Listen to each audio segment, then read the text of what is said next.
ئاگاداریەک لە جنەکەوە بۆ ئازاد 1970. نەکەوەی کورد نەکەوەیەکی زیندوو تێکۆشە و کۆڵ نەدەرا و هەتا کوردێک بابێ کەرکووک شاری کوردستان.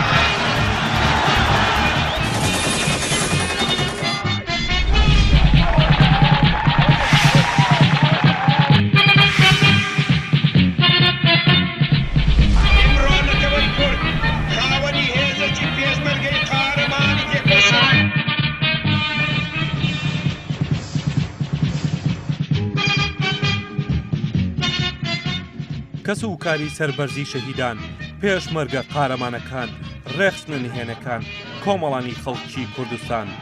29 ساڵ لەمەوبەر گەلی سەربەرزی کوردستان ڕاپەڕی و تۆماری دایان ساڵ دیکتاتۆری تعریب و تەبعیز و قڕکردن و داگیرکاری دوژمنی خوێن ڕێژی پێچایەوە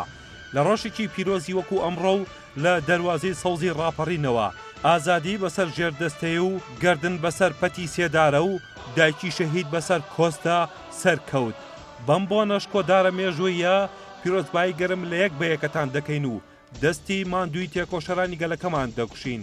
سڵاوی ڕێز و وەفا بۆ سەرکردایەتی یەکێتی نیشتیمانی کوردستان بە تایبەت بۆ ئەندازیاران و پارێزەرانی ڕاپەڕین مەفرەزە پارتیزانەکان و بەرەی کوردستانی و تەواوی قارەمانانی ئەم گەل و نیشتیمانە دەنێرین و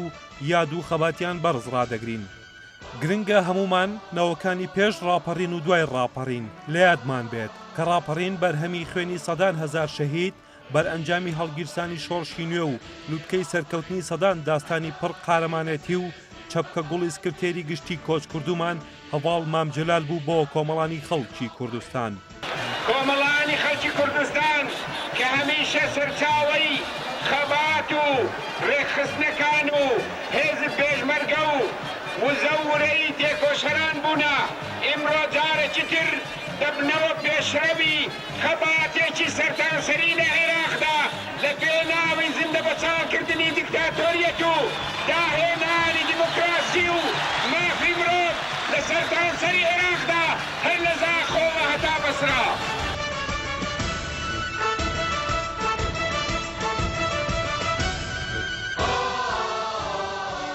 یەکێتی بە چاوی شکۆ و ڕێزەوە دەڕوانێتە ئەو نەوە فیداکارەی کە دژی دیکتاتۆر ڕاپەڕین بۆیە بەڵێن دەدەین ڕێگەی خەباتیان ون ناکەین کوردستان و گەلەکەی و ئازادەکەی دەپارێزین و لە پێناو دابینکردنی خۆشگوزەرانی ڕاستەقینە بۆ ڕۆڵەکانی ئەم خەڵکە فیداکارە وەک هەمیشە لە سەنگەری پێشەوەی بوژانەوە و بتنیادنان و بەرگریدا دەبین ڕاپەڕینی ئاداری ساڵی 1991 یەکێکە لە نمونە هەرە بەرجەستەکانی شۆڕشی گەلەکەمان و سەرکەوتنیشی نیشانی داین کە هیچ قۆناغێکی نوێ بەبێ پشتیوانی تەواوی کۆمەڵانی خەڵک نایەتە دی یەکێتی نیشتیمانی کوردستانیش لە ئەدەبیات و ڕەفتاری خۆیدا چ لە شاخ و چ لە شار لە ڕابردوو ئێستا و لە داهاتوشدا تەنیا پشتی با کۆمەڵانی خەڵکی کوردستان بەستووە و دڵنیایە کاتێک خەڵک پشتیوانی بن سەفینیش لە بن بێ ئەشێتێکەمان لە بن نایەت لێرە و لەم ساڵ یادە مەزنەی ڕاپەڕیندا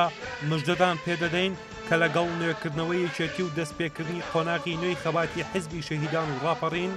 قۆناغێکی نوێی ڕاپەڕینیش دەست پێ دەکات قۆناغی هەماهەنگی بۆ پاراستنی دەستکەوتەکان و دانانی بناغێکی پتە و بۆ کوردستانێکی ئازاد و ئاوەدان و هاوسەنگ و سەقامگیر بە پشتیوانی کۆمەڵانی خەڵک دەتوانێت ڕۆحی خەبات لە پێناو بەها باڵاکانی ئازادی ئاشتی دیموکراسی مافی مرۆڤ و مافی چاری خۆنووسین تا گەیشتن بە دوا ئاواتی سیاسی نیشتیمانیمان برە و پێ بدات بۆ گەیشتن بەم ئەنجامەش ئێمە لە یەکێتی نیشتیمانی کوردستان لە هەموو کات زیاتر چاومان لە پشتیوانی تەواوی خەڵکی کوردستانە بە تایبەت گەنجان و نەوەکانی دوای ڕاپەڕین کە پێکەوە هەڵە و کەم و کوڕتی کەم تەرخەمەکان دەستنیشان بکەین و هەر پێکەوە پارێزەری دەستکەوتەکانی ڕاپەڕین و ڕۆحی شۆڕژگەڕانە بین و بە پلانی ورد و بەهێز و هەماهەنگی لایەنەکان کوردستان بەرەو کەنارێکی ئارام بەرین دووبارە پیرۆز بێت 29 ساڵی هەڵگیرسان و سەرکەوتنی ڕاپەڕینی گەلەکەمان سەرۆکایەتی یەکێتی نیشتیمانی کوردستان 5 سەی 2020